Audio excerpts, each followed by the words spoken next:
എൻ്റെ പ്രിയ ദൈവമക്കളെ, ഇന്ന് നമുക്ക് രക്തം തളിച്ച ഉടുപ്പ് ധരിച്ചിരിക്കുന്നവനും ദൈവവചനം എന്ന പേരുള്ളവനെ വെളിപ്പാട് പുസ്തകത്തിലൂടെ ശ്രവിക്കാം. വെളിപ്പാട് 19:13 അവൻ രക്തം തളിച്ച ഉടുപ്പ് ധരിച്ചിരിക്കുന്നു, അവന് ദൈവവചനം എന്നു പേർ പറയുന്നു. ചരിത്രത്തിൻ്റെ അവസാനത്തിൽ യേശുക്രിസ്തുവിൻ്റെ വിജയകരമായ തിരിച്ചുവരവിനെ വിവരിക്കുന്ന ഈ അധ്യായം വെളിപാട് പുസ്തകത്തിൻ്റെ അവസാന ഭാഗത്തിലുള്ളതാണ്. ഇത് ബാബിലോണിൻ്റെ പതനത്തെ പിന്തുടരുകയും കുഞ്ഞാടിൻ്റെ വിവാഹ അത്യാഴത്തിൻ്റെ വിജയകരമായ ആഘോഷത്തെ വിവരിക്കുകയും ചെയ്യുന്നു. ഈ അധ്യായത്തിൻ്റെ 11 മുതൽ 16 വരെയുള്ള വാക്യങ്ങളിൽ തൻ്റെ ശത്രുക്കളെ പരാജയപ്പെടുത്താനും നീതി നടപ്പാക്കാനും ഭൂമിയിൽ തൻ്റെ ഭരണം സ്ഥാപിക്കാനും വരുന്ന ഒരു യോദ്ധാവായ രാജാവായി ക്രിസ്തുവിനെ ചിത്രീകരിച്ചിരിക്കുന്നു. മേൽപ്പറഞ്ഞ വാക്യം ഈ ചിത്രീകരണത്തിൻ്റെ ഭാഗമാണ്.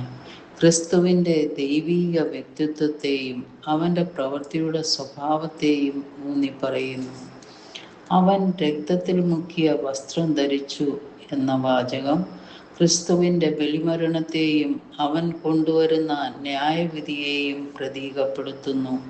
അവൻ്റെ പേര് ദൈവത്തിൻ്റെ വചനം എന്ന് വിളിക്കപ്പെടുന്നു. ക്രിസ്തുവിൻ്റെ ദൈവത്തിൻ്റെ ലോഗോസ് എന്നതിൻ്റെ വ്യക്തമായ പരാമർശമാണ് ഇത്. യോഹന്നാൻ 1:1 ക്രിസ്തുവിനെ ഉപയോഗിച്ചിരിക്കുന്ന തലക്കെട്ടാണ്.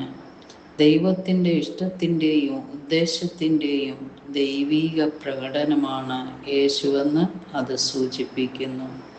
ശീർഷകം ക്രിസ്തുവിൻ്റെ ദൈവത്വത്തെയും ദൈവത്തിൻ്റെ സന്ദേശം മനുഷ്യരാശിയിലേക്ക് എത്തിക്കുന്നതിൽ അവൻ്റെ പങ്കിനെയും സ്ഥിരീകരിക്കുന്നു.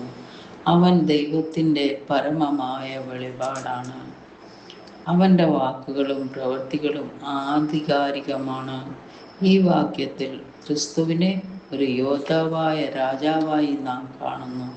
രക്തത്തിൽ മുക്കിയ അങ്കിയുടെ ചിത്രീകരണം ക്രിസ്തുവിൻ്റെ ഇരട്ട വേഷം, അതായത് അവൻ്റെ ആദ്യ വരവ് ബലിയർപ്പിക്കുന്ന കുഞ്ഞാടായും രണ്ടാം വരവ് അവൻ്റെ ശത്രുക്കളെ ജയിക്കുന്ന രാജാവായും അറിയിക്കുന്നു.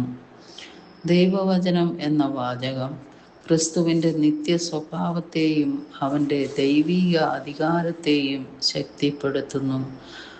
ആത്യന്തിക ന്യായാധിപനും ഭരണാധികാരിയും എന്ന നിലയിലുള്ള അവൻ്റെ പങ്കിനോട് യോജിക്കുന്നു. തൻ്റെ മരണത്തിലൂടെയും പുനരുത്ഥാനത്തിലൂടെയും ഇതിനകം വിജയം ഉറപ്പിച്ചിരിക്കുന്ന അവനാണ് അന്തിമ നീതി കൊണ്ടുവരുന്നത്. ക്രിസ്തുവിൻ്റെ വിജയത്തിലും നീതിയിലും നമുക്ക് വിശ്വാസമുണ്ടായിരിക്കണം. കുരിശിലും ന്യായവിധിയിലും ധ്യാനിക്കണം. ക്രിസ്തുവിൻ്റെ അധികാരത്തിൻ കീഴിൽ സഹിഷ്ണുതയോടെ നാം ജീവിക്കണം. സ്നേഹപിതാവേ, ക്രിസ്തു കൊണ്ടുവരുന്ന പ്രത്യാശയും നീതിയും മനസ്സിലാക്കാനും അവൻ്റെ മഹത്തായ തിരിച്ചുവരവിനായി കാത്തിരിക്കുമ്പോൾ അവൻ്റെ അധികാരത്തോടുള്ള ആദരവോടെ ജീവിക്കാൻ ഞങ്ങളെ അനുഗ്രഹിക്കണമേ. യേശുവിൻ്റെ നാമത്തിൽ തന്നെ.